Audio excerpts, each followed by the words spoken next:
Kroger brand products exclusively at Baker's have the great taste you'll celebrate. That's why over 40 million people choose Kroger brand products, making them a true crowd pleaser. And with quality guaranteed, you'll love your choice or get your money back. Score Kroger brand products with savings you can cheer for and great taste you can't resist. Baker's, fresh for everyone.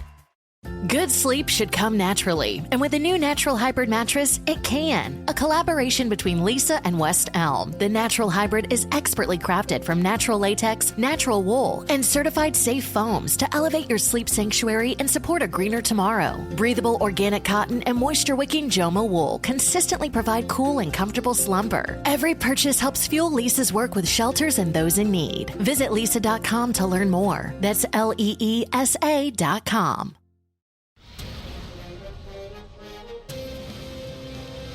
It's time for a Big Blue Kickoff Live. Nobody can ever tell you that you couldn't do it, because you did. On Giants.com. You know what I saw? New York Giant Pride. And the Giants mobile app. 17-14 is the final. One touchdown, we are world champions. Believe it, and it will happen. Part of the Giants Podcast Network. Let's go out there like a bunch of crazy dogs. Have some fun. Happy Friday, everybody. We're getting ready for Labor Day weekend, our final weekend without NFL football for about 5 months.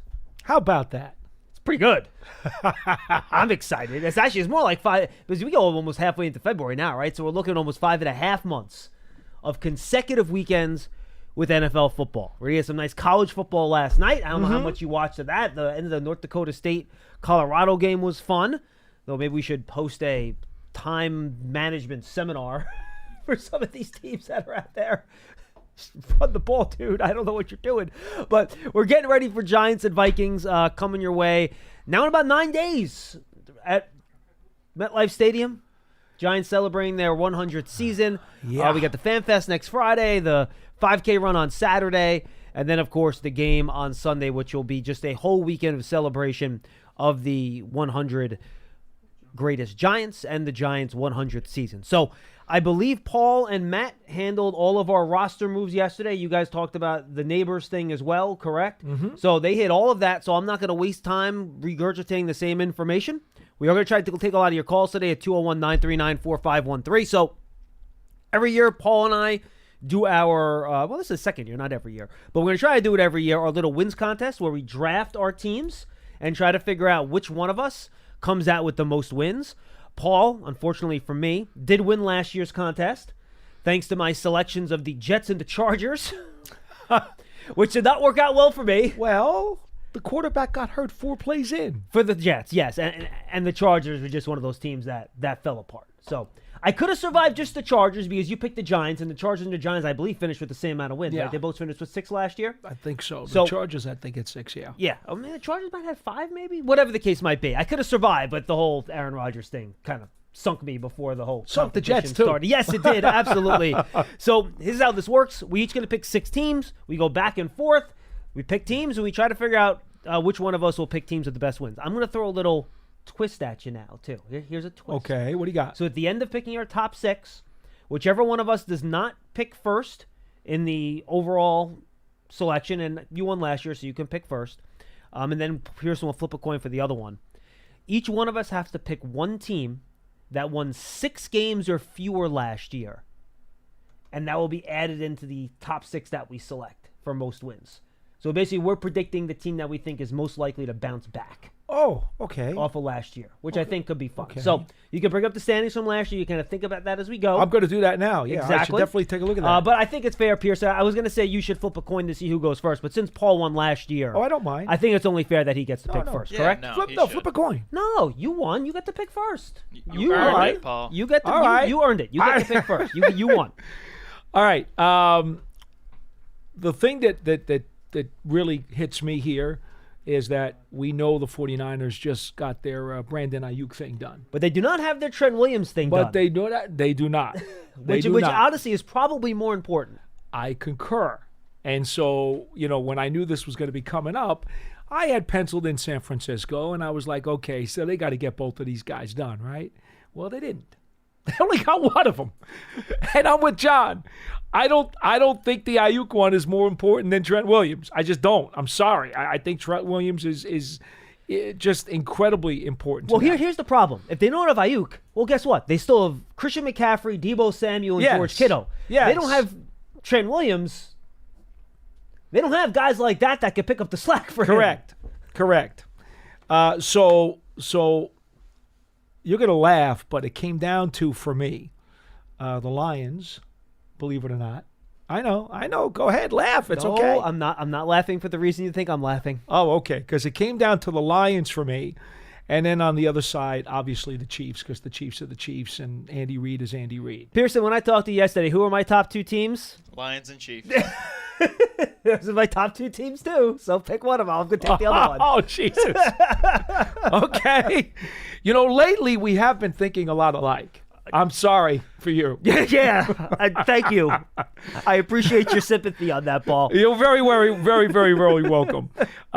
So I'm gonna go between the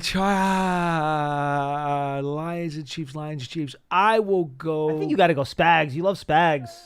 Yeah. I'm gonna go Kansas City. Okay. Chiefs were number 1 on my list, so I'm not gonna. I mean, guys, the Lions are really good. They got good guys and I'm a on Dan both sides Campbell of the guy roster. too. Remember that? And I think like Campbell. You can make the argument for teams in other divisions, but I think those divisions are really, really tough. So I think you want to maybe avoid the really tough divisions.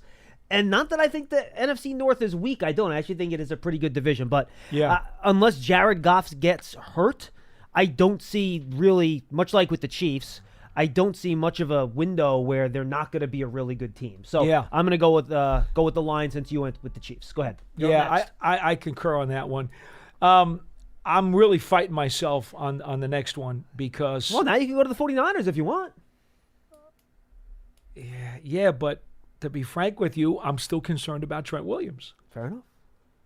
I mean... All right. Well, where are you going? You tempted me with Trent Williams. You tempted me to the Niners, though. I got to confess, you are tempting me with the Niners. The Trent Williams thing bugs the hell out of me because I'll be frank with you, I don't even know who their left tackle is if he doesn't play.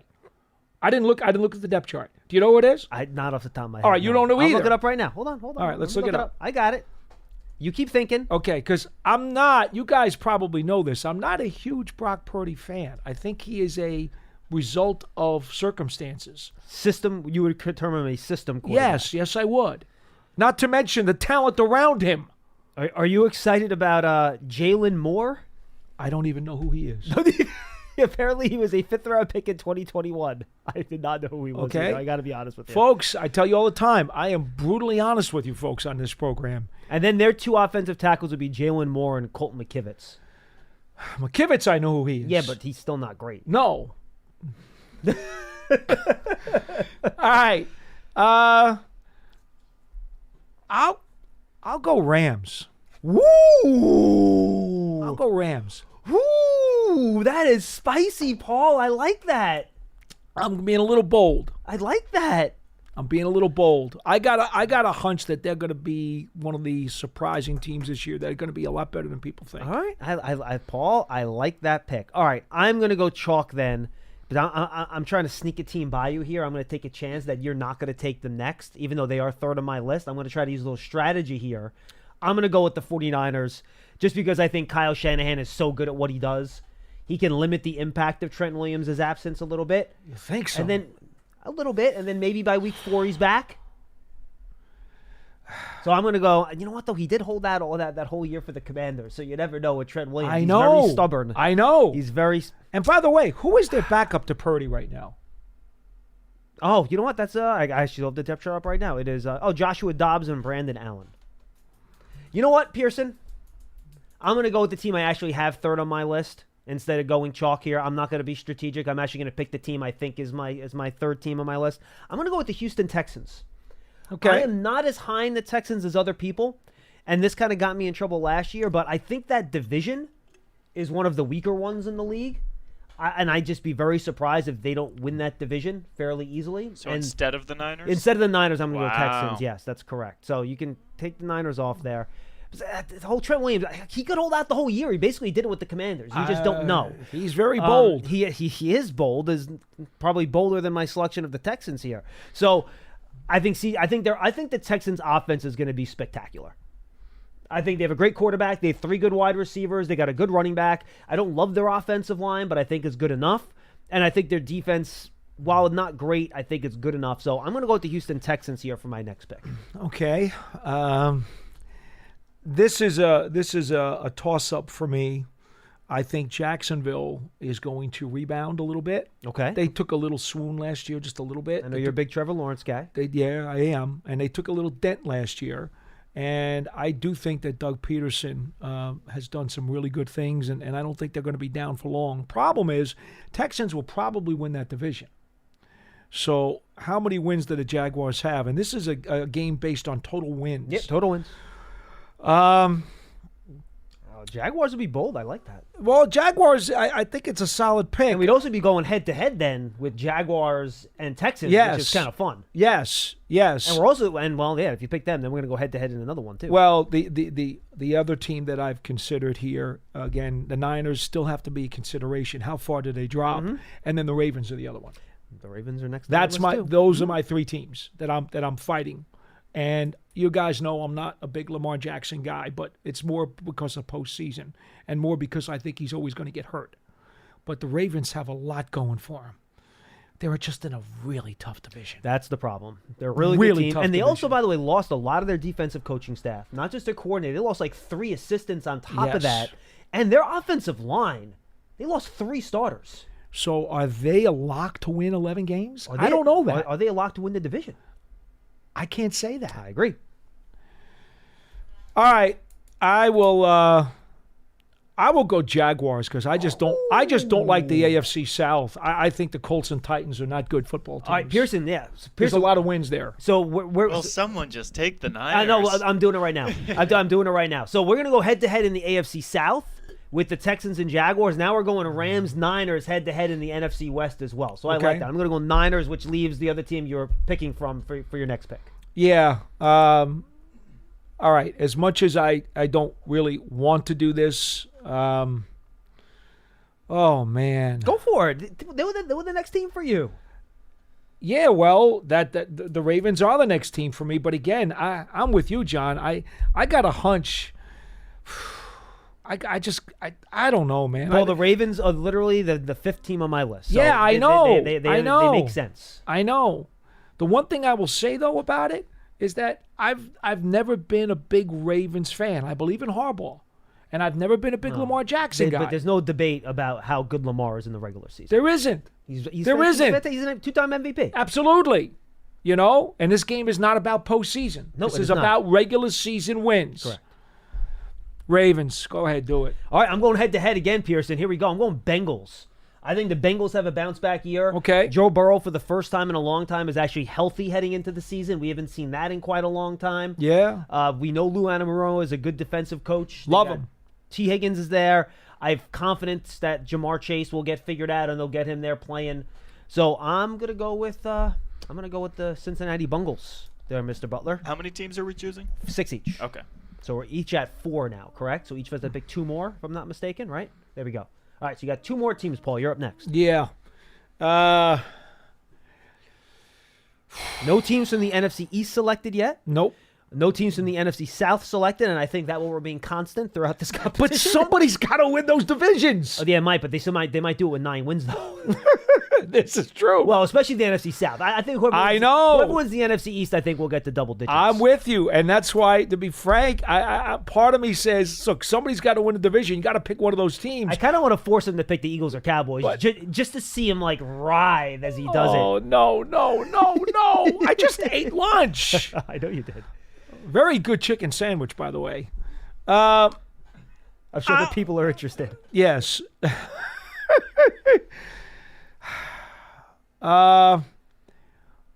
Raiders. Wow, you're doubling up because you picked the Raiders in our contest for which teams will have their win totals increased a lot too. Raiders. Wow, look at you betting on Minshew. I believe in Antonio Pierce. All right. And I also don't believe very much in that division right now.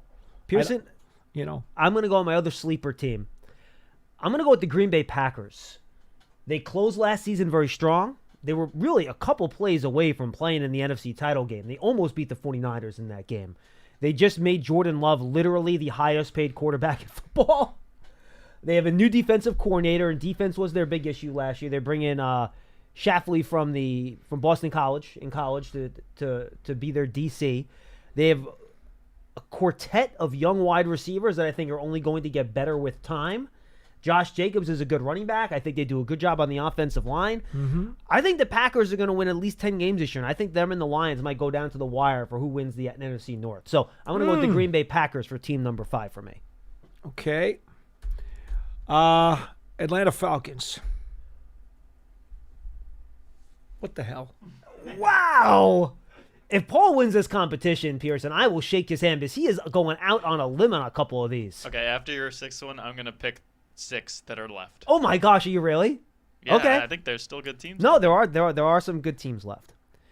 All right, so you're going to make me now. The NFC South is not good, John. No, it is not. And if Kirk Cousins puts up the kind, if Kirk Cousins puts up the kind of numbers he can in the regular season, and Robinson can do what we know he's capable of, maybe the Falcons wind up winning 10 games in that division. All right, so here's what I'm down to. I got 2 teams. Eagles and the Bills that we have not selected yet. The Eagles, I think, have too much collapse potential. We saw it at the end of last year. Mm-hmm. They still have the same head coach. I think they're supremely talented. I think they're the most talented team in the division.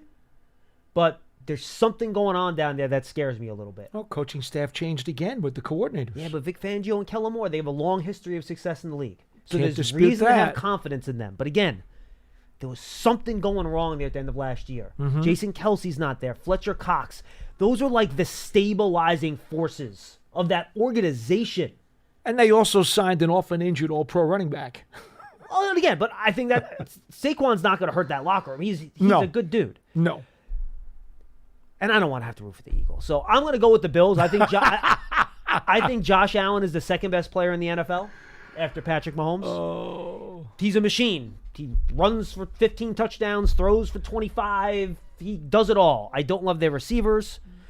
Dalton Kincaid, I think, is going to have a all-pro season.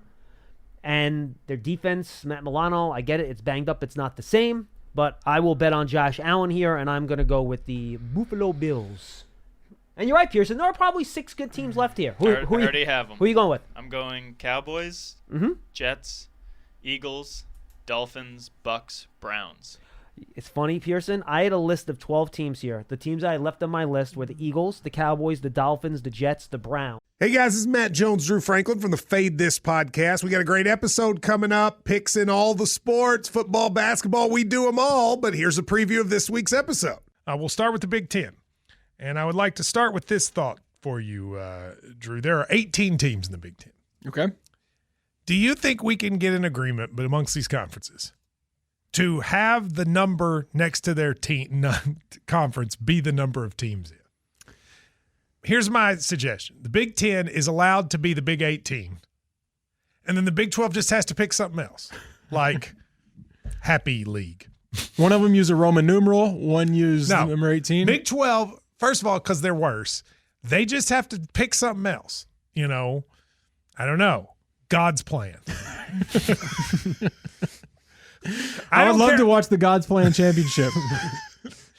I don't care what it is, but I do not like that neither the Big 10 nor the Big 12 have the correct number next to their teams. That's confusing.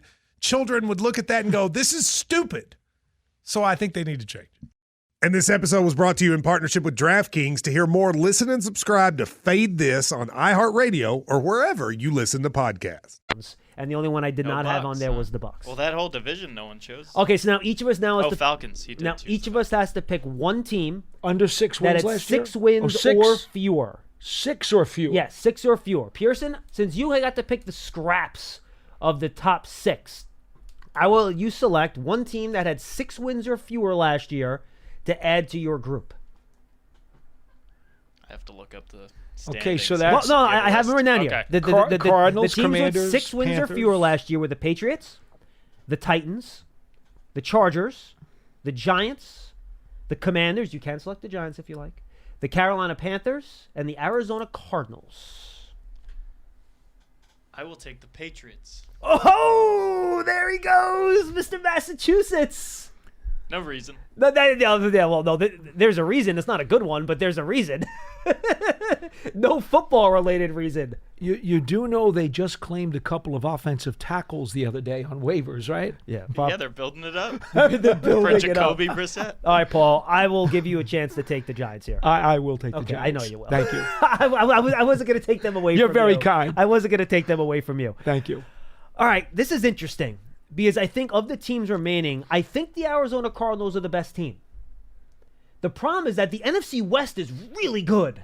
The Seahawks, I think, are going to be around 500. They could be a playoff team. The Rams and Niners are two teams that we picked in this competition. They could both win double-digit games. The other team I think is going to be better are the Tennessee Titans. Okay. They added a lot of people in the offseason. It's a weaker AFC South. But I'm choosing between Kyler Murray and Will Levis. And I think Will Levis was better than people gave him credit for coming out last year. I think he should not have been a second-round pick. He should have gotten into the first round last year. And I think he's actually going to play pretty well. And I think with the Callahan family there coaching, they're going to have good offensive line play, which I think will help them. Tony Pollard and Tajay Spears, I think, are going to run the ball well for them this year. They brought in Calvin Ridley. They have DeAndre Hopkins. Like, they have some players there, right? And I think the offensive line will be better because of the coaching. But I can't pick Will Levis over Kyler Murray. Marvin Harrison Jr. is there. I worry about the Cardinals' defense, but I think their offense is going to be pretty good with Trey McBride and Michael Wilson. They drafted him last year. We liked him. Now Harrison. I think their offense is going to cook a little bit. I don't know about the defense. Okay. That could be a big problem now. Don't get me wrong. This is why you made this a special selection. Correct. So I am going to go, I'll bet on the quarterback. I think of all these teams, Kyler Murray is probably the best quarterback in the group of teams we have here, most proven. So I'm going to go with Kyler Murray and the Cardinals as my 7th team. Now, interesting, unless I happen to miss it, all of this hype about the number one pick and the quarterback Williams in Chicago and all the other talent that they have, none of us decided to pick the Bears in any way, shape, or form. I think it's well, first of all, I think the Bears are going to be pretty good. It's just the division's really tough. If I really believe in the Packers and I really believe in the Lions, then you can't pick the Bears. How good are the Bears going to be? I think the Bears are pretty good, to be honest with you. I think the Bears will win 8 or 9 games this year. And they won 7 last year, so you couldn't pick them as your supplemental pick. Correct. That is correct. Okay. Pearson, do you want to list the teams off for us? Each person what they have? Sure. Yeah, go ahead. What do we got? We have Paul's team. Chiefs, Rams, Jaguars, Ravens, Raiders, Falcons, Giants. Okay. John, Lions, Texans, Niners, Bengals, Packers, Bills, Cardinals.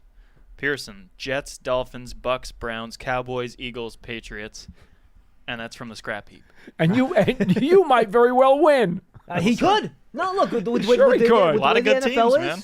He could easily win. Look, of the teams Pearson picked, he could have 3 division winners in that group. Absolutely. The Browns can win the division. The Jets can win the division. The Eagles or Cowboys can win the division. And Bucks, too, right? They have a chance to win that division. So that's 4. Dolphins, too, yeah. Dolphins, too. So, yeah, there you go. So, I mean, he is a real shot there, I think. This will be fun. It'll be good to keep track of this during the year. We should almost create stakes for this. Like, the winner has to make the other 2 guys do something embarrassing at the end of the year or something. It's too late. You didn't. you didn't do that, so we can't do it. Well, we can discuss it right now. No. It's too late. I might have thought about it differently if there were stakes involved. You are no stranger to doing embarrassing things. One time I forced myself to eat a shoe.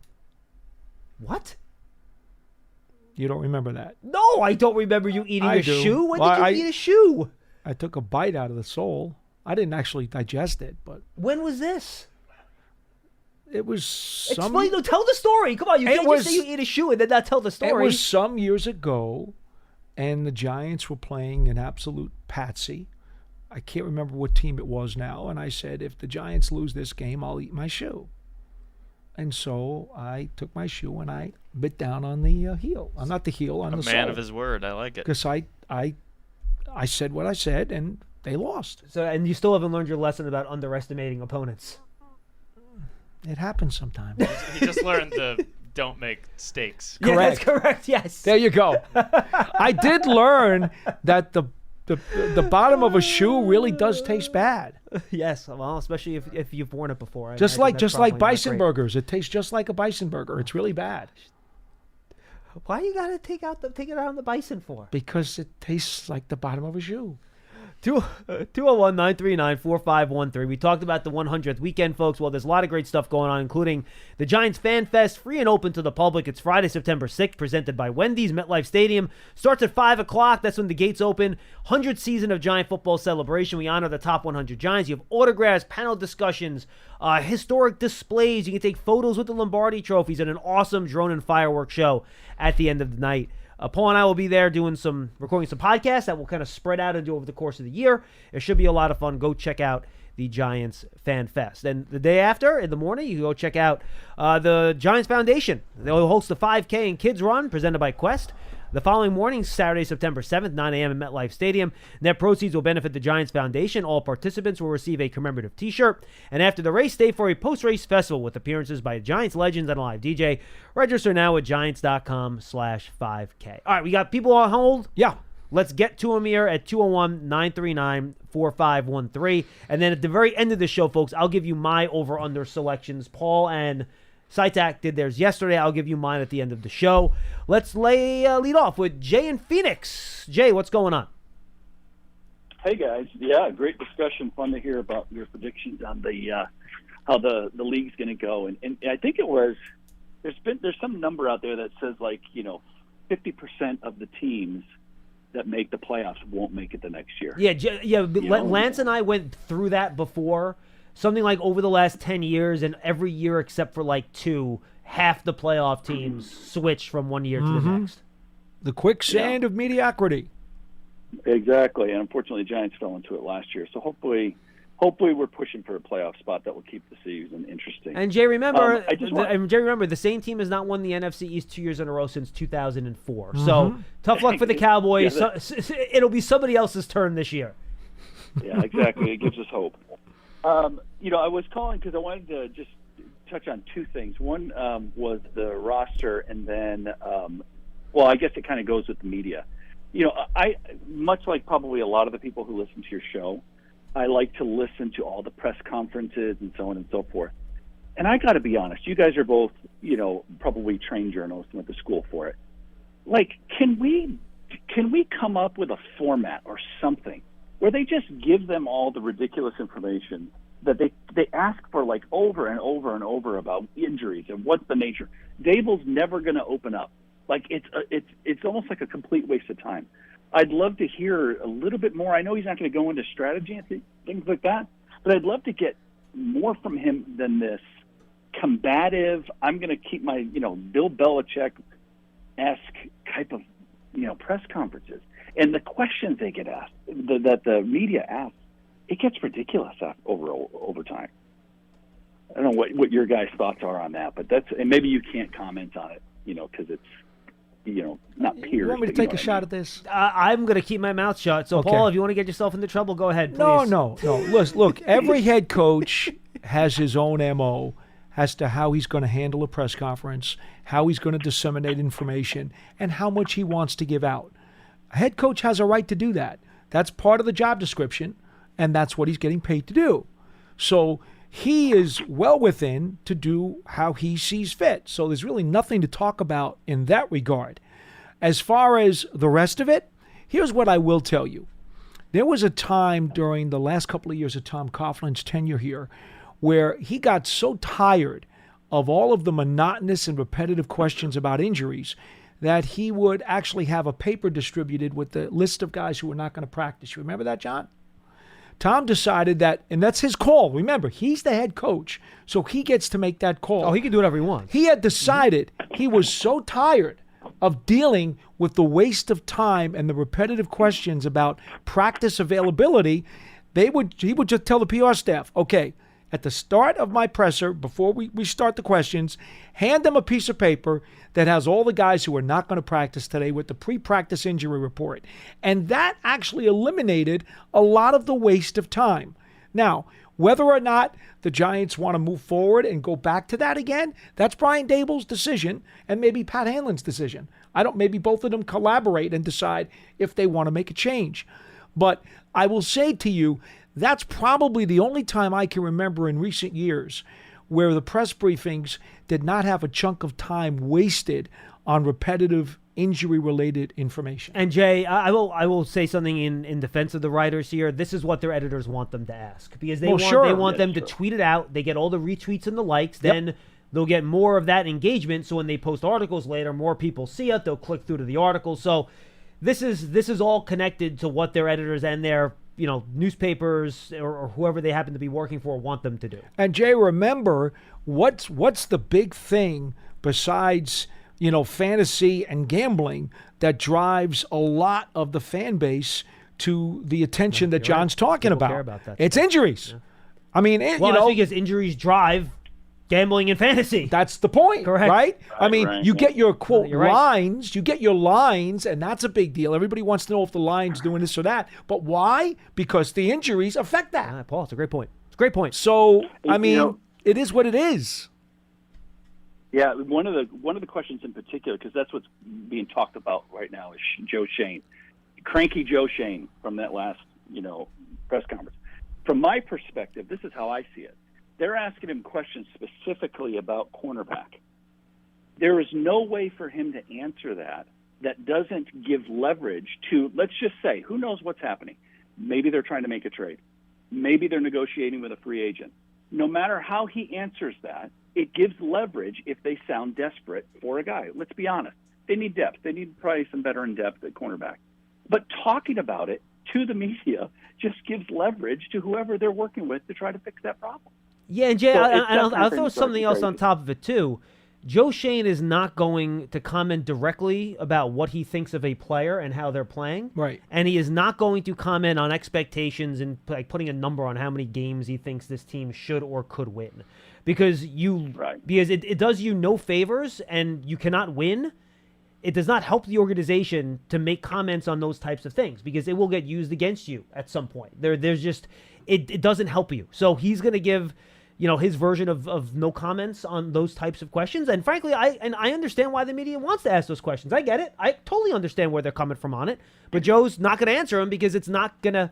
If him answering the question is not going to help him, his head coach, or the organization they work for, then don't answer He's it. not, and he shouldn't answer it. But again, I get why the media ask it, and I understand why Joe wouldn't want to give straight answers to those questions. Jay, I'll give you one more point to ponder. If Brian Daboll or Joe Schoen give a definitive answer on something, and then circumstances change, and it forces them to change their opinion or their direction, you know what happens? They then get called out by the media because, you said this. Yeah, but things changed. Well, we don't care. You said this. You said you weren't going to do that, or you said you were going to do this, and you didn't wind up doing it. Well, see, right. so what do they need that kind of grief for? So if I'm a head coach or a general manager, I'm staying away from as many definitive statements as I possibly can, because I'm just going to get possibly ripped for it on the back end. Now, on the other side, the media makes definitive statements all the time, and nobody holds them accountable, which is unfortunate. I make sure I hold you accountable, Paul. And you can, because I'm here. I stand up for everything that I say, and I'll always be around to answer to it. And by the way, this is not a normal press conference, Jay. Until Joe Schoen got here, the Giants general manager, I don't think ever spoke right before the season like this, right? They spoke at the start of camp, and that was it. So this is something new with Joe, if I'm not mistaken. I want to say to George Young and Ernie Accorsi going back a ways. Yeah, but since I've been here with Jerry Reese and Dave Gettleman, they never this did This has not been like the last week of August or first week of September. So this is extra access they usually don't get. Go ahead, Jay. I'm sorry. Finish up. That's great. No, that's great. This is the last thing, and I have a fan giveaway idea. So this may sound crazy, but here's the deal. Okay. I love, and I have a little bit of Parcells in me in the way that, playing mind games with your opponents. I used to love it when he would put Dallas in their navy blue jerseys. I loved it. So how about this? Sometime before October 20th, the Giants print off Singletary blue and for blue jerseys and white jerseys and hand them out to 80,000 people. Just to slap over their 26 Barclays. Just throwing that out there. So.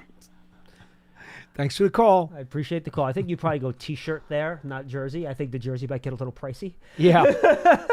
Yeah. I think T-shirt would be more realistic. Maybe just the nameplate. Give out the nameplate. Or like How about that? Maybe a flag or a pennant of some kind, maybe. 201-939-4513. Real quick, folks, go subscribe to the Giants Huddle podcast. Really good episode up there right now. We have our NFC East Reporter Roundtable. Robert Mays, who hosts the Athletic Football Show podcast. One of my favorite NFL podcasts. That is either up right now or will be shortly. It's up now, and hopefully it'll be up on YouTube soon as well. That was one of my favorite season previews we've done all year. We really get in-depth on the Giants. We go a little over 20 minutes or so, or actually closer to 30 minutes, I think. Yeah. And we end up really going in-depth on the Giants on both sides of the ball. And I think he paints what the optimistic picture would be for what this team could be if everything goes right. So I suggest you go check that out in the Giants Huddle podcast, which, by the way, is, I think, now almost or completely rebranded the Giants Podcast Network podcast feed. You can find it on the Giants mobile app, giants.com/podcast, or just search for Giants Podcast Network. That should be popping up. All right, let's go to Gary in Virginia. He's up next. Hi, Gary. Hey, how you guys doing? We're good, man. I got a D-line question, then a fun question I do with my buddies at the end of the year for depth chart stuff. Sure, but, bring it. First question is, what percent do you think we'll do, I guess we'll call it the NASCAR package with the 3 DNs and Dexter Lawrence, or do you think they'll do it at all? It's a good question. We did not see them line up that way in training camp. What they've done in practice this week, we can't tell you because we weren't allowed out there this week to watch practice. For what they do next week, who knows? Shane Bowen was asked in his last media availability, which I believe was about 10 days ago now, give or take, Paul, if I'm not mistaken. Mm-hmm. And he said they would consider moving Ojulari inside in some of those in those quote-unquote NASCAR packages. So, Gary, it would not surprise me if we do see that half a dozen third downs a game. Something like that. You get the third and long, second and long. I could see them trying to get all 4 of those guys on the field.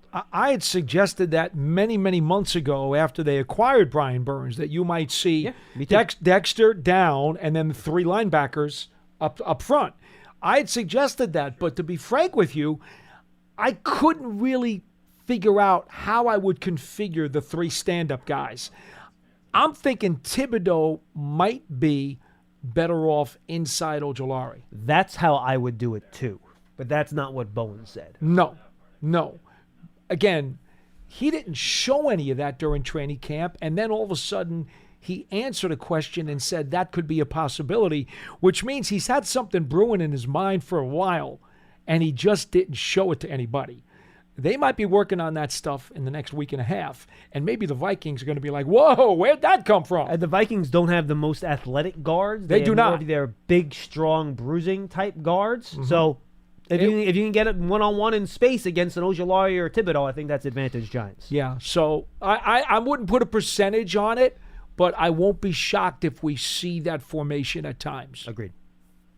Oh, yeah, I'd like to see it. That would be cool. The other question is, if you could pluck any player from any team on offense, one on defense, not counting quarterback, and money isn't an issue, just for 1 year to play on the Giants, what would you pick? Ooh, good question. I like that, Gary. Thanks a lot for the call. Appreciate it, man. If I was to pick one player on defense, I'd probably pick Sauce Gardner. That's a good pick. I'd probably pick Sauce. That's a the really other good guy pick. I would consider picking just for 1 year, Chris Jones. Okay.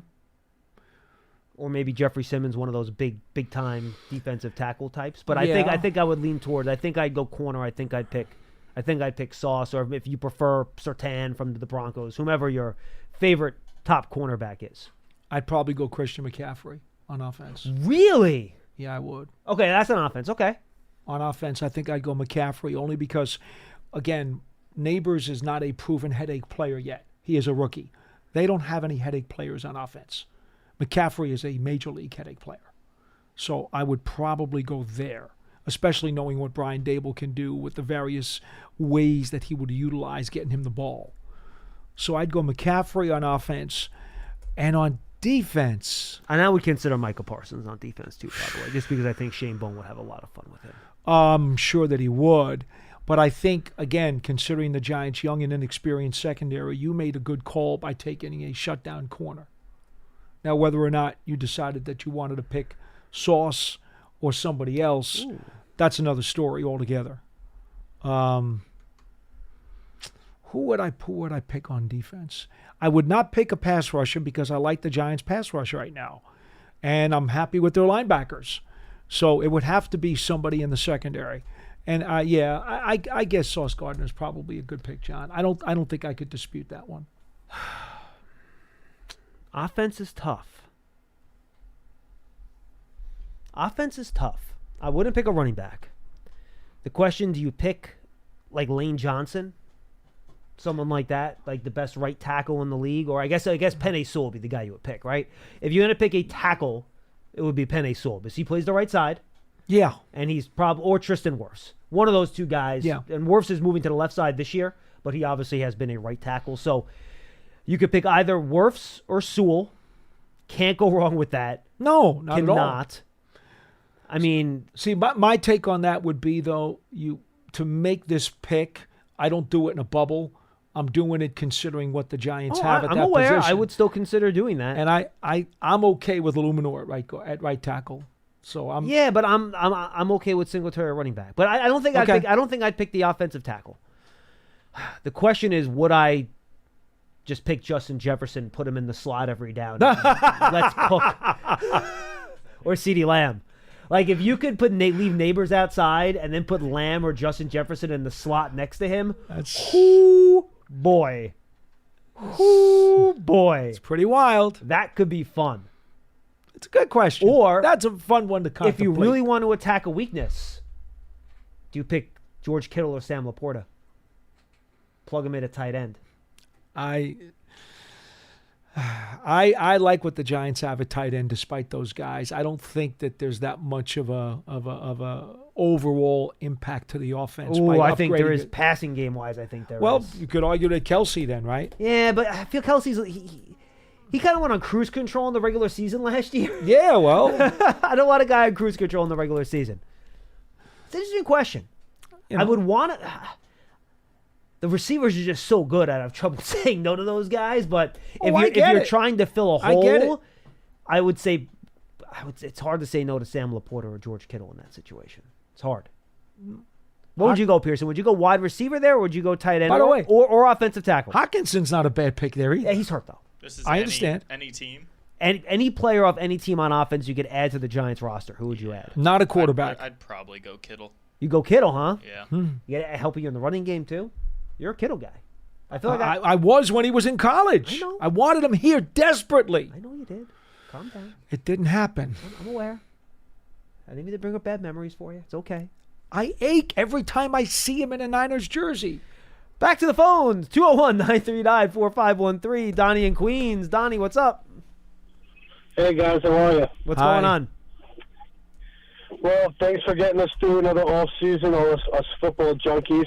And, we'll continue to listen to you as the season goes on. Yeah, by the way, Donnie, just for the heads up, we will have one more show, which I'll consider an off-season show on Monday, on Labor Day. We are going to be here. We'll do a show live. It'll be Sytac and I. We're going to do our Super Bowl and playoff predictions, too. I'll grab those for Paul just so we have his written down, even though he's not going to be on the show. And then once we hit Tuesday, folks, we are full in on the Vikings. We are just all in, 4 straight days. Giants, Vikings, we'll break it all down. So we will be live on Labor Day. I just wanted Donnie to give me the opportunity to promote that. For the folks that will be around and want to listen, we'll be live at 12:30 on Labor Day. Go ahead, Donnie. Sorry. Yeah, so the true sickos like me will be sitting on the beach listening. Yes, correct. I wanted to give my bold prediction. And it's both positive and negative. All right, what do you got? The Giants are going to start the season 4-0, but fail to make the playoffs at 9-8. Oh. Shades of 2009. That sounds like a brutal season to live through, Donnie. But if you told me before the year the Giants would, it's a good question for you, Paul. I'm curious. If I told you before the year started, the Giants would go 9-8, but they would miss the playoffs, would you sign on the dotted line for that right now? Yes. So would I. But not if they started 4-0. No, see, I don't care about that. You can't look at it that way. He said that. No, I know, but the bottom line though is that you won the 9 games. What difference does the order make? Well, because if they were if they're 4-0 and then finish 9-8, that probably means some devastating injury ruined the season. That was actually going to be my question for Donnie. Donnie, so you don't think Daniel's going to make it to the end, and that's why they fall apart in December, or what? No, I just think that I'm not as high on Cleveland as everyone else is. I think Deshaun Watson's a disaster.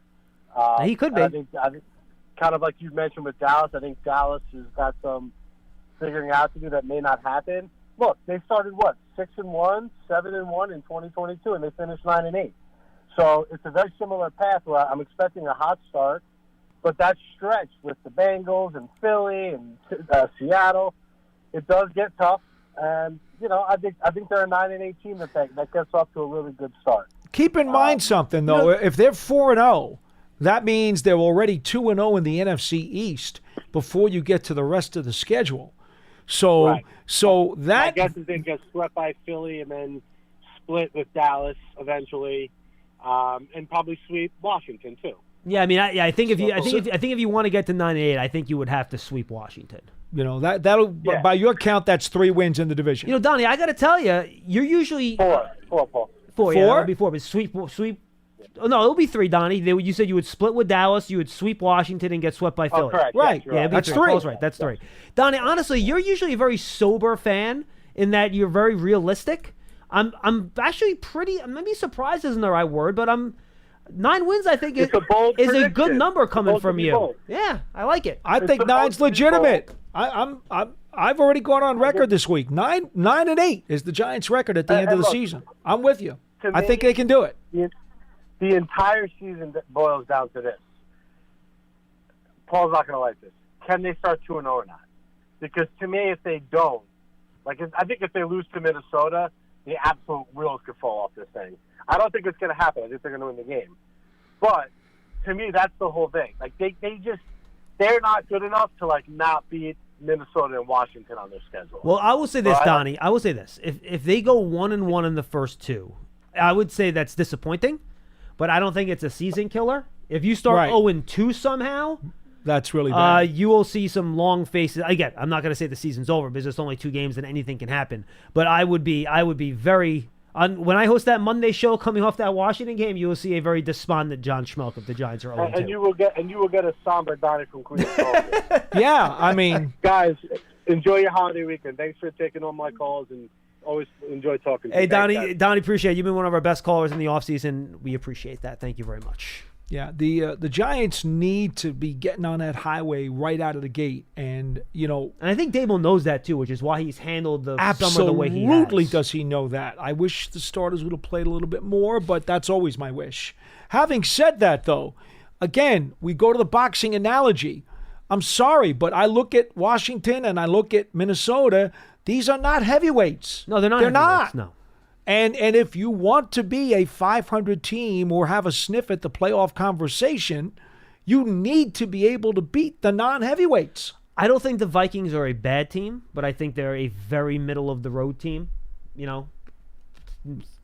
Middle third of the league. You need to beat the middleweights. I think their offense is going to be very good. I don't want to tease too much what I'm going to say next week. I actually think, I am gonna fall down the cliff hanging on to this guy. I think Darnold's going to have a good year, and that's fine. I'll probably end up being wrong again. I hold on to guys too, John. I know. It's okay. I'm usually smart enough to let go. I cannot let go of Sam Darnold. I don't know why. I can't do it. I will not shoot darts at you for that. I hold on to guys myself. I shouldn't, though. Have conviction. I still okay. Think Josh Rosen is going to be the guy.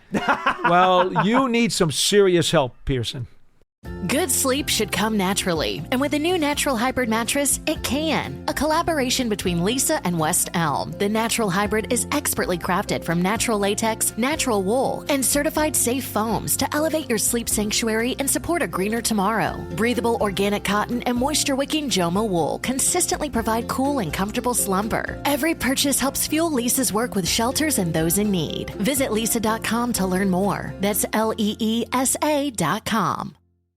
By the way, apparently, speaking of which, Pearson, I think my understanding is Mac Jones had a pretty good offseason Where do you wind up again, Mac Jones? Jacksonville. I heard he actually had a pretty good summer in Jacksonville. Highest QBR in the preseason.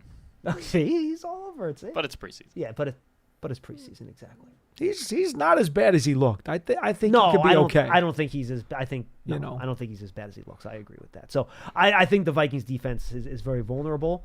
Brian Flores is going to throw the kitchen sink at the Giants in Week 1. Oh, there's no doubt. We have to see whether or not that this is a big Daniel Jones figuring Brian Flores out game. Can he figure out what he's trying to do, figure out counters to it, and kind of move on and beat him with those tricks and his disguises and blitzes and his drop 8 and all that different stuff that he does. John, all I got to say is let's bring it on because I can't wait. I'm done with my patience. I'm ready to go. I wish we could play Sunday. I'm totally with you, and I think the first game out of the chute, I think it's going to be a high scoring affair. I think both teams are between. Absolutely, I could think be. both teams are scoring at least 20 points. I would have shocked me if both teams get to 30 in this game. To be honest with you, I think it's going to be a shootout celebrating the Giants' 100th season on Sunday, which will be great for the fans as long as the Giants. Well, it was 2 years ago in Minnesota. That. Remember that regular season game? 100%. Went right down to the final drive. Kevin O'Connell's a really good offensive coach. I think he'll do well, and I think Brian Dable will do well as well, which is the guy that Charlie wants to talk about in Portland, Maine. Hi, Chuck. Hey, guys. What's up? You can take one more. Hey, look, I want to wish happy birthday to Pearson. It is Pearson's birthday. I was going to say that. How did you know that, Charlie? I'm psychic. I know Pearson. Him and I go way back. It's us New Englanders. We just get it. It is. I was going to do a big happy birthday to Pearson at the end of the show, but I could do it now. And Charlie, it's a big birthday for Pearson. It too. is. It's not just any birthday. 30? Yep. Is he 30? He is 30. I thought so. I thought so this is when birthdays start becoming less important, Pearson, where they're not really celebrations anymore. It's been not important for a while now. It's just like, all right, oh gosh, I'm 1 year older. This is terrible. I'm not going to get my birthday, but that is coming up relatively soon as well. Thanks, Charlie. September's 15th, right? Nope, not the 15th. I just had a guess. That is a win for me. All right, Charlie, what do you got? All right, look, I got a couple things. Yeah. One thing, I can't believe you guys didn't pick the Chargers. What is wrong with you guys? The Chargers are going to be like in the championship game. Charlie, their roster is rough, man. Their roster, dude, they have no wide receivers, and their roster on defense is rough. They got you know who they're going to get? Book it. Tony's coming there. They're going to get Tony. I maintain my statement. How exactly is that supposed to help them? That's going to help him. He'll be a punt returner if nothing else. He'll help. Really? I'm telling you. And Charlie, look, John Harbaugh is a very good coach. Justin Herbert is a very good quarterback. They have two really good offensive tackles. I get that. Yeah. They got a great offensive line. Yeah, Jim. Oh, I had it right. It was Jim. Yeah. Sorry, I was in my own. Where are you going with that? I was in my own head on that. Sorry, but look, I don't think they. I think they're 1 year away, Charlie. I think next year at this time we could talk about that, but I don't think we're there right now. And by the way, Jim Harbaugh is a real tough cookie. You think he really wants any part of that receiver? Seriously, no matter how badly he needs talent? He was just teasing. And by the way, Charlie, I don't love their running back room either, to be honest with you. Eckler's gone. No, I saw a news feed saying if you just Google it, that the Chargers are looking at Tony. That's where they think he's going to end up. I don't know if he will or not, but that's the team that is looking at him. Hey, and I'm just saying. And the other thing I wanted to say, Dable should not say anything about injured players because day-to-day does not work. The day-to-day guys end up on the IR. So Dable should not say a word. You know what the NFL should do? They should mandate that the coaches cannot say anything about injured players. They should make their medical team, whoever's head of their medical team, come out and talk about the injured players so you get the real what's going on with HIPAA them. rules, Charlie. HIPAA rules in this country won't let them do that. Honestly, Charlie, the best way to do it is right now they have classifications on Friday, right? On Friday, you have to designate questionable. Is probable a thing anymore? No, right? No, probable is no. no thing, but doubtful is. So you have questionable, doubtful, or not on the injured list. Right. They need to create some type of other designation for like earlier in the week that has some type of universal meeting that I think would solve some of the issues. All I know is day-to-day isn't one of those definitions, right? I'm tired of hearing that from Dable because they always end up out for months. Charlie, So day-to-day and week-to-week are two ways of saying I'm not going to tell you what's going on with the player. That's all. It's a space filler. That's all it is. Yeah, well, I'm saying that the NFL should mandate that a medical staff. Okay, but they person has to can't. come out. HIPAA rules. They can't do it. You could talk about how long a guy's out. You just can't give details of the injury. Right. Well, you could. You're right. That's You could do That's that. all I'm saying. But then, Yeah, but that's then what I'm again, saying. but then again, you run into that same problem all the time, especially with medical conditions. Some guys heal quicker than others. Some guys have setbacks, And then some fans think players are dogging it. When Exactly. They're not. It's exactly. And then if the guy's rather health hear status from the medical changes in a staff. couple of days, it changes Right, everything. Then they change it. But at least you're getting it from the medical staff. You're not getting it from a coach. Who's you're going to have lying people who are going to be screaming controversy and all the other stuff. It's not. No, you can't do it. You can't do it. I'm just tired of Dable saying day to day because they're not day to day. I mean, McFadden is not day to day. All right, he's got a groin injury. I don't even think he'll start the first week, and he's been saying day to day, getting closer, getting closer. I'm tired of it. You know, he just said somebody else, and he just put him on IR. I mean, it's ridiculous. Just don't say anything then. Just say, I don't know. Ask my medical staff. And that's Now, what in they fairness, should do. usually Able to ask them. when a guy, and Charlie, thanks for the call. Usually when a guy's going to be out for a period of time, he'll say it'll be a while. Well, he said that with Schlotman yesterday. He said he's hurt, he's going on injury reserve, and he's going to be a while. It's not a week-to-week thing. He came right out and said that. He also does say, I don't know, I have to talk to the medical staff. Yeah, he does say that too. Yep. I would say if he says a guy's day-to-day, it means they have a chance of playing that week. If a guy is week-to-week, you're looking at least a couple of weeks before he's back. Yeah. And if it's a while, you're looking at a potential IR skip. That's how we translate it. That would be my Brian Dable translatable injury machine for the people that want to make use of that. Mike in Indiana will wrap us up today. Hi, Mike. Hey, how you guys doing? We're fantastic, Mike. How are you? I'm doing great. I'll make this as quick as possible. So, called in last year for a bold prediction for Darius Slayton to be the 1,000-yard wide receiver, not named Darren Waller. No, he fell short of that, like 700 some odd yards. But 770, which, by the way, Mike, real quick, that's 770 yards for Darius Slayton, most yards by a Giants wide receiver since Daniel Jones was drafted. Mm-hmm. Yes, absolutely. Which is And not I've been a great, fan by the way. favorite of his.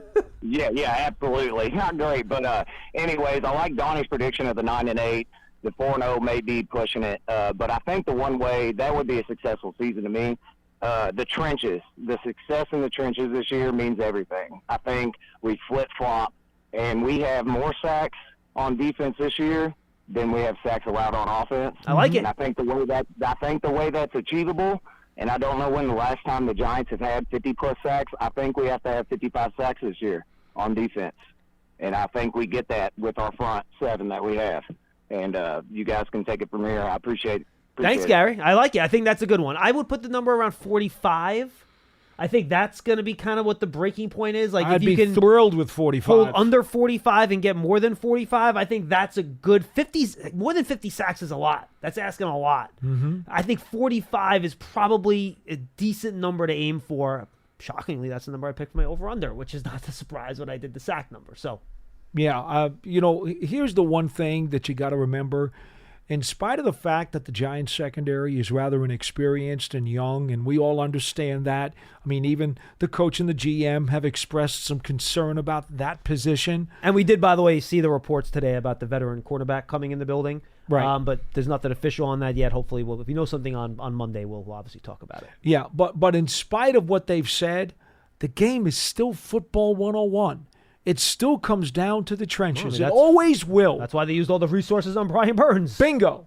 It will never change. And what did they do? They went on Brian Burns. They made the trade. They gave him the extension. And where'd they spend most of the free agent money? On the other side of the trenches. They know this. Joe Shane's not a fool. He gets it. The trenches is always where it's going to start. So that's not a world-breaking kind of statement. I mean, it still starts there. Everything else filters out from the trenches. Agreed. All right, I'm going to go through my over-unders quick here before we say Yeah. goodbye, all right? Comments as we go. I'm just going to roll through them. If you have something, interrupt me. Daniel Jones, I had passing yards 3650. I went over on that. I'm not sure he's going to get to 4,000, but I think he's going to get to 38. But I think we'll be in that neighborhood. We thought the same. Again, if he stays healthy. This is assuming 17 games here, folks, which makes it a little bit dicey. But remember, 17 games, that's the equivalent of about 220 or so yards per game. That's not a huge number. No. It's not a huge number to get to 3750. Devin Singletary, passing touchdowns for Daniel Jones, 21.5. I think he'll probably get around 22 or 23. That number, I think, is right on it, though. If you look at it last year, folks, not as many quarterbacks as you think finished with 22 or more touchdown passes. I think it was only 12 or 13 when I looked it up. How many played every snap? Well, but my point is that this isn't... A couple years ago, guys were getting 40 touchdown throws regularly. Last year, I think only 2 or 3 guys got 30. So those numbers have been deflated over the years, which is why I put it where I did. Rushing touchdowns, 3.5. Well, if you and Sitek went under, I'm going over on that. I don't care that he's an ACL. Dable's using him in the run game when he can. It's fine. And I think he's going to have a couple of those on read options. And then, interceptions, 9.5. Again, I just think throwing volume this year is going to be way up. And interceptions are going to happen. But if that means a lot more explosive plays, I'll live with it. Devin Singletary on the ground, 865 yards. I think if he maintains this 75 to 80% carry rate, I think he will top this. That was a hard one for me. But I think Tyrone Tracy is going to creep into those numbers a little bit. And I believe that's why I was under. And that's why I went under as well. I think he'll have a good year. I think his efficiency will be strong, but I think Tracy will cut into his volume, which will get him below 865. All right, Malik Neighbors, guys, I'm sorry, I'm all in. Receptions, 86.5, over. Receiving yards, 1,100, over. Receiving touchdowns, 8.5, over. I'm in. I'm all in. I'm a sucker. Call me what you want. He's been the best rookie I've ever seen in the Giants training camp. I'd like to get your take on that. I asked Bob Paul, what's the best rookie you've ever seen in a Giants training camp? For me, it's Neighbors, and it's not particularly close. Wow. Papa said Shockey for him. Came in right away and was pretty unbelievable. He was Carl Banks. Okay. Banks came right in, and immediately he was really, really good, right from the get-go. Shockey's another good one, though. I would agree with Bob. On offense, it would be Shockey. On defense, it would be Banks for me. Does Neighbors top Shockey for you? Shockey had a better preseason than Neighbors did. Okay. But Neighbors practices. That's different. Neighbors had some very spectacular things at practice that Shockey didn't necessarily have. Tight end. But in the games, Shockey had a nice preseason. That one against Houston, everybody remember the Hall of Fame game when he did a Bavaro-like catch. I mean, it was hard to beat that. All right. Wando Robinson, I have it at 74.5 catches. I'm going to go over on that. You and Matt both went under. I think he's going to get a lot of short, quick throws. He might catch 1 or 2 wide receiver screens a game, which will get him halfway. Remember, 75 catches, folks, over 17 games. That's only about 4.5 catches per game. It's not a ton. It's not a ton. So I think he has a chance of getting there, to be honest with you. I have him under 850 yards, but again, I think it'll be a lot of short stuff, and then under 3.5 touchdowns. I think they have other guys that'll be bigger red zone targets, whether it's the tight end or Malik Neighbors or Jones running it in or running the football. So I'll go under on the receiving touchdowns. I could see him having a rushing touchdown, though, like an end around. There's some fancy stuff in the backfield. So remember, that was receiving touchdowns only. Correct. All right, defense. Dex at 6 sacks. He had 6.5 in his monster year 2 years ago. Last year he had 4.5, right, if I'm not mistaken. This was hard. Yeah, I went under here, and that doesn't mean I think Dexter Lawrence is going to be any less dominant. I just recorded a podcast with Cody Alexander that's coming down on Thursday, breaking down everything Shane Bowen's defense for the opener. And I said to him, look, Dexter can have 5 sacks again, but he might be more impactful than an edge guy that has 13. It's true. So I'm going to go under on the sack total. It doesn't mean he's not going to be a monster. Brian Burns, 9.5. Again, only 1 year in his career when he's had double-digit sacks. I think this is his second. I think he gets to 12 or 13 because I do think the Giants, because of their more explosive offense, will play with the lead a little bit more this year to give him more of a chance to rush the passer. Kayvon Thibodeau at 8 sacks. You had an over there, Sitek an under. I'm going to go under there too. Again, if you look at his pressure rate, he's a guy whose pressure rate is rookie year and second year almost identical, even though his sacks went from 4 to 11.5. Right. So that tells me that maybe the number last year was a little inflated. There's two questions, though, that can make me wrong about this that I'm very open to. How much does he get helped by Dexter and Burns? Mm-hmm. And the way Thibodeau has talked about himself this year, pardon me, he's almost playing like more of a pocket pusher now than a guy that's going to win around the edge, where he's trying to push and collapse the pocket. So while he might not get big sack numbers, I could see him contributing to sacks by not giving quarterbacks room to scramble out to his side because he's holding his ground there and pushing the pocket, which will give Burns and Dex the ability to get home, even though Thibodeau's not getting credit for that particular sack. He's going out of his way to stress how he is more of a power rusher now. And that's why I'm saying pushing the pocket. And Burns is more of the speed guy. And he, coming out of Oregon, that's not the way everybody saw it. Right. And I had that conversation with Robert Mays, by the way, in the Giants huddle, which I thought was good. Deonte Banks, 2.5 interceptions. Me and you will both be under on this. Sytak went over. I just wonder how much he's going to get targeted, for one. And one of the 2 interceptions last year was a bit of a gift. The other one was a really nice play. He's not a ball hawk. Yeah, but he's never played a lot of zone either. So we'll see if that changes this year. That was a tough one for me, to be honest with you. That was one of the last ones I answered. Mm-hmm. I struggled with that. And then safety interceptions. I don't want to do awards for individual safety, so I just took the group. Yeah. I did not say whether or not this includes Isaiah Simmons. Did you guys talk about whether or not this includes Simmons? We did not. Did you want to? Do you want to assume no? I consider Simmons a linebacker still. So I'm going to say I think Sytak considers him not a safety too. So let's push Simmons inside and just say this is Belton, Nubin, Pinnock, and then whomever else they happen to add there. Mm-hmm. Javarius Owens, by the way, no longer on the practice squad. That happened. No longer on the roster. He got added back to the practice squad. So I'm going to go under here. 9.5 is a lot. It is. You're getting 3 or 4 for each guy at this point. That's a lot. So I'm going to go under on the interceptions. Remember, the Giants they were tied for the league in takeaways last year. That's going to be a factor fiction question we're going to do next week. If they do want to be up near the top again, this will probably have to be an over. I think it's going to be an under. Yep, fair enough. I mean, with more zone, with the fact that we think the other teams won't always be playing with a lead like they have the last couple of years, I took a shot. I took a flyer, and I think you're going to see a lot of the 3 safeties. I really do. No, I think you do too. And so with that, I'm thinking if one guy gets 6, another guy gets 3, and another guy gets 3, well, that gets you over 9.5. So that's what I went for. All right, that's all we have time-wise in terms of Big Blue Kickoff Live, presented by Cadillac, the official luxury vehicle of the New York Football Giants. Giants.com/tickets, folks. You still have a chance to score your seats. Go find them. Season tickets, individual tickets, they're available at Giants.com/tickets. And Giants TV, it's our connected TV streaming app. All of our great original video content is up there. We do have 2 great player profiles that have come out over the past couple of weeks. Wando Robinson and John Michael Schmitz. Don back in the back does a great job of putting those together. I have not watched them yet. My plan is to watch them over the weekend with the wife. She likes watching the player profiles. They're really well put together. Make sure you check those out on Giants TV, which you can find on all of your smart TVs, Roku, Amazon Fire TVs, Apple TVs. It's free. Or, of course, you can watch those videos on the Giants mobile app. For Paul Dottino, I'm John Schmeelk. Enjoy your last football, at least NFL football free weekend. Happy Labor Day, everybody, and we'll see you on Monday at 12:30.